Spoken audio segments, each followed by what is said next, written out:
राजस्थान में उपचुनावों की तारीखों का ऐलान के साथ ही आज नामांकन करने का आखिरी दिन भी है।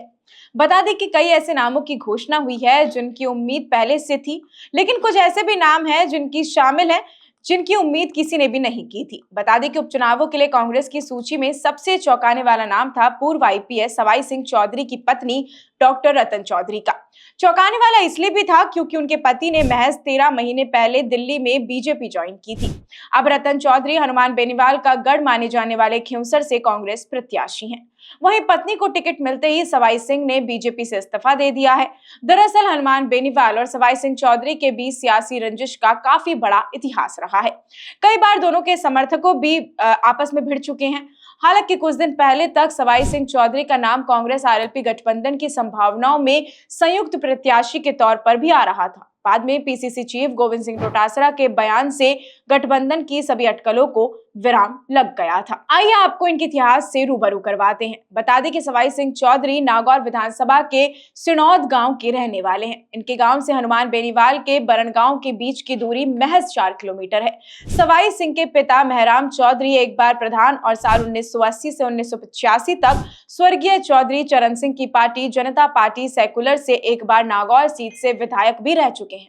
महराम चौधरी ज्योति मिर्धा के दादा पूर्व केंद्रीय मंत्री रहे नाथूराम मिर्धा के खेमे के नेता थे। यही कारण था कि आईपीएस की सर्विस पूरी करने के बाद सवाई सिंह ने पॉलिटिक्स का रुख किया है। वो नागौर की पूर्व सांसद ज्योति मिर्धा के खेमे से ही लॉन्च हुए हैं।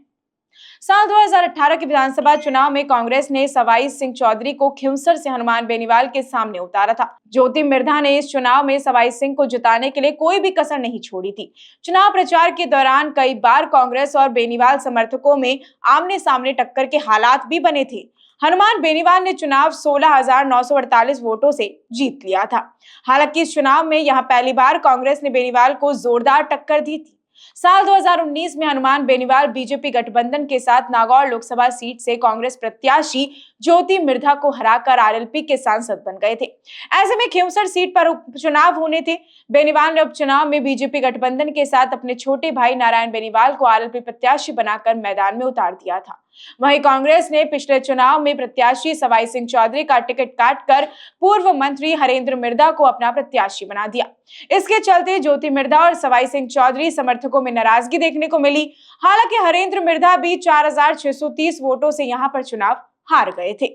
इस बीच साल 2020 में मानेसर एपिसोड के चलते अशोक गहलोत सरकार में संकट आ गया था। ज्योति मिर्धा के खास जाने माने वाले लाडनू एमएलए मुकेश भाकर और पर्वतसर एमएलए रामनिवास गावड़िया बगावत में सबसे आगे खड़े थे। यही ज्योति मिर्धा की तत्कालीन सीएम अशोक गहलोत और सत्ता से दूरियां बढ़ने का कारण बना। इधर तब तक किसान आंदोलन के मुद्दे पर हनुमान बेनीवाल ने बीजेपी से अपना गठबंधन तोड़ लिया था।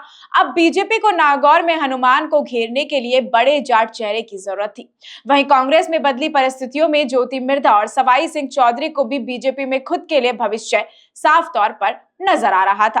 सितंबर 2023 में ज्योति मिर्धा और सवाई सिंह की चौधरी ने दिल्ली में बीजेपी ज्वाइन कर ली थी। तब से ये कयास लगाए गए हैं कि ज्योति मिर्धा बीजेपी से लोकसभा की प्रत्याशी बनी और सवाई सिंह चौधरी को खिंवसर से विधानसभा चुनाव लड़ाया गया था। साल 2018 के विधानसभा चुनावों के बाद से ही हनुमान बेनीवाल और सवाई सिंह चौधरी के बीच सियासी वार पलटवार चलता रहा। हालांकि पिछले साल बीजेपी में रेवंत राम डागा को टिकट मिलने और खुद की वहां पर अनदेखी के बाद सवाई सिंह चौधरी और हनुमान बेनीवाल में अंदर खाने नजदीकियां बढ़ गई थी। पहले विधानसभा चुनाव और बाद में लोकसभा चुनाव में सवाई सिंह और उनके समर्थकों ने आरएलपी की मदद भी की थी। इस बार सवाई सिंह को उम्मीद थी कि जब बेनीवाल के पास कोई दमदार प्रत्याशी नहीं है तो ऐसे में कांग्रेस से गठबंधन के नाते बेनीवाल को उन्हें सपोर्ट करना चाहिए। हालांकि बेनीवाल ने खिंवसर सीट से अपना दावा छोड़ने के लिए तैयार बिल्कुल भी नहीं थे। ऐसी और भी तमाम अपडेट्स और जानकारी के लिए आप बने रहिए हमारे चैनल भारत रफ्तार के साथ। धन्यवाद।